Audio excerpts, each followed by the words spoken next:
How to make diamond ring cake toppers for your hen party using Cricut.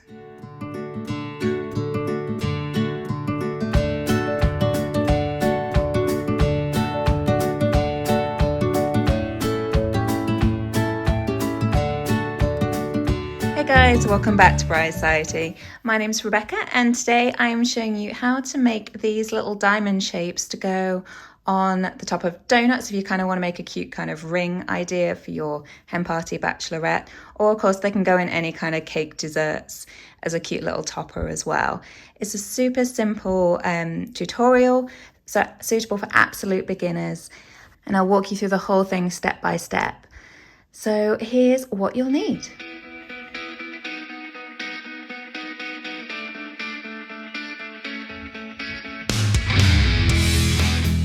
So the first thing you want to do is open up Cricut Design Space and make sure you've got a new blank canvas open on your screen. This is completely suitable for an absolute beginner. This is honestly one of the most simple tutorials you could start with, so a great one for building confidence. But if you're just looking for a particular step, you can jump ahead to those in the description box below. Okay, so this is what we're aiming for. So I'm going to show you how to create this. So the first thing to do then is come over to where it says upload in the far left hand pane and hit that.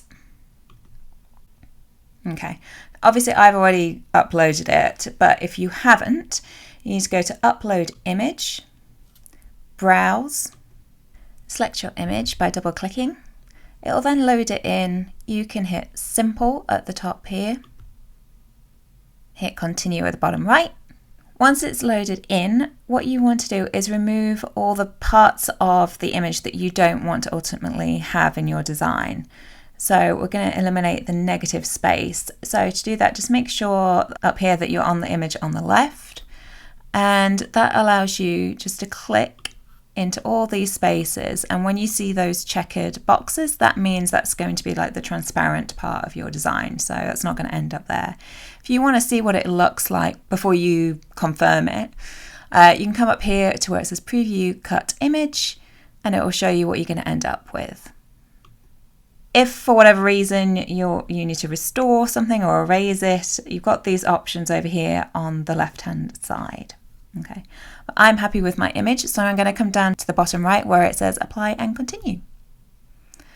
It then gives you the option to either select the cut image or print then cut image. Obviously that depends what you're wanting to do, but for our purposes we are just going to select cut image, and then you can save it as whatever you like, and then you'll hit upload. You then select your uploaded image and come down to the bottom right where it says add to canvas. Now obviously you don't need to go through that whole process every time, that was just to show you how to do it. You can obviously go back to upload, just select your image and drop it back in. You don't need to go through that whole process, or you can just obviously copy and paste like so, however many times you need it. I'm just going to delete that out for now. Okay, I want the size of my diamond to ultimately be a bit smaller than this, to go on top of my like cakes or donuts or whatever it is that you're making them for. So I'm going to reduce this down, which you can either do by clicking and dragging like so over any of these little boxes in the corner, or if you know exactly what size you want it to be, you can really quickly just come up to the top here where it says size, and you've got width and height. I know I want mine to be about 1.5 inches high, so I'm going to let it hold its ratio with the width and height, so it will then look like this. If you do want to change the ratios, like you want it to be a bit taller and narrower or something like that, you can unlock this padlock here and make that adjustment and then just fasten it back up as you wish. So you're probably going to want to cut more than 2, I would imagine. I say, if you do, just copy and paste however many times you want. Okay. That might be excessive, but that might be what you want. Okay. You don't even need to worry about spacing these out on here. You're just going to cut them individually and it will space them out on the mat for you. So you really done at this stage. That's really simple. You're just going to then come up to the top right hand corner and hit make it. So as you can see, it just totally sorted them out onto the mat for you. It doesn't matter that they were all overlapping and messy on the last screen. You do have to have them set within this red line. It gives just a bit of a buffer when it's being cut from the edge of your mat. I kind of like to give them just like a little bit more space. And so you can just move them around on here. If you want to use even less font, you can hit that. Spin it upside down, move it into the gaps, something like that. If you want to be really, tight with your space and save on materials, I'm going to go ahead and do that. Okay, once you're happy with the spacing on your mat, just come over to the left-hand side and check your settings. So yeah, my material size is going to be 12 by 12. You don't need the mirror function switched on for this type of cut. So you're good to go. So come down to the bottom right hand corner and hit continue. Make sure your machine's connected so that you can find it.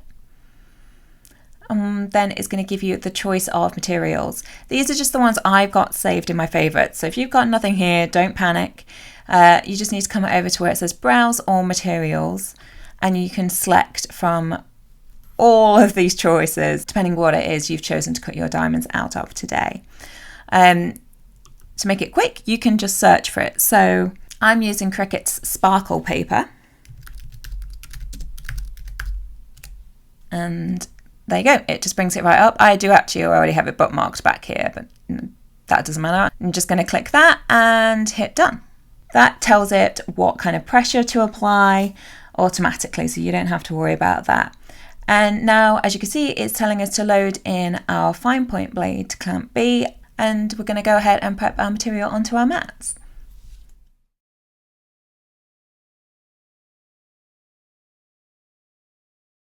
So we're going to load our blade into clamp B, so you just open it up, grab your blade. So it's the fine point one, so it's the one with the almost barely there point.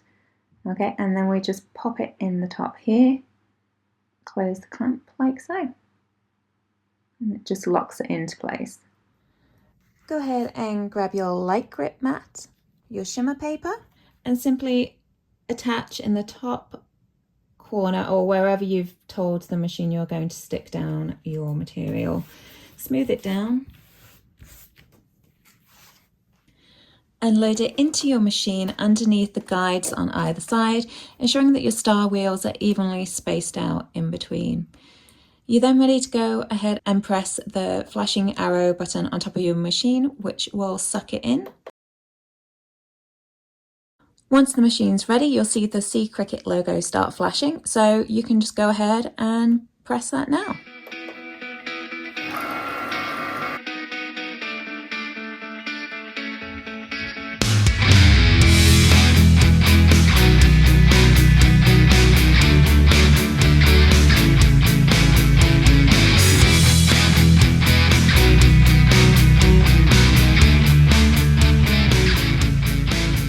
Once it's finished cutting, your screen will tell you to unload the mat, and the arrow button will start flashing again telling you to unload it. So you can go ahead and press that to eject.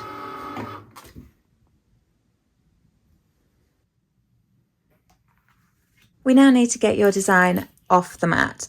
So first of all, you're actually going to flip the mat over and peel the mat away from the card. This helps to stop your card from curling. And not to worry if something like this happens, you can just simply pop this out. Then grab your weeding tool and remove all the bits that you don't want transferred. So obviously these are bits of rubbish.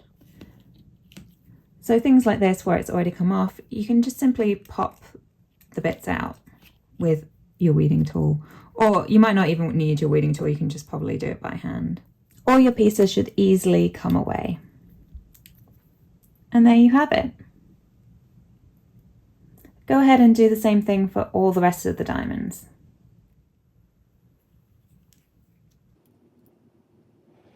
Grab your diamond and flip it over, And then we're going to use the cocktail stick and we're going to simply place it along one of the long struts of the diamond.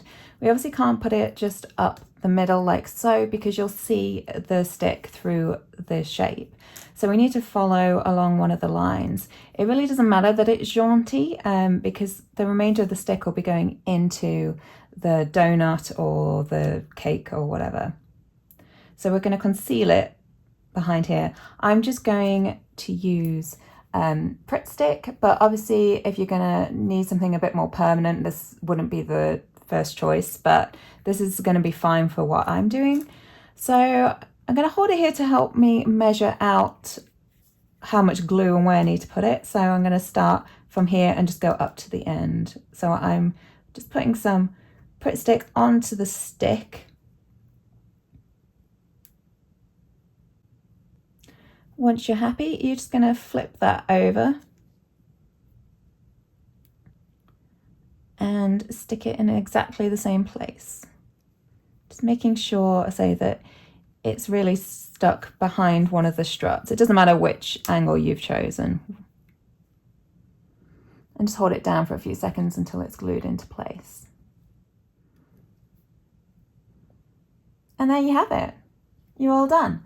I hope you enjoyed that tutorial. If you've got any questions, do drop them in the comments box below. I'll try and help out if I can. Obviously, you just repeat the same process for all the remaining diamonds. If you like that video, please give it a like and hit subscribe so you don't miss more content like this, because we have a whole playlist of Cricut tutorials available for you that we hope you enjoy and find some inspiration from. Thanks for watching.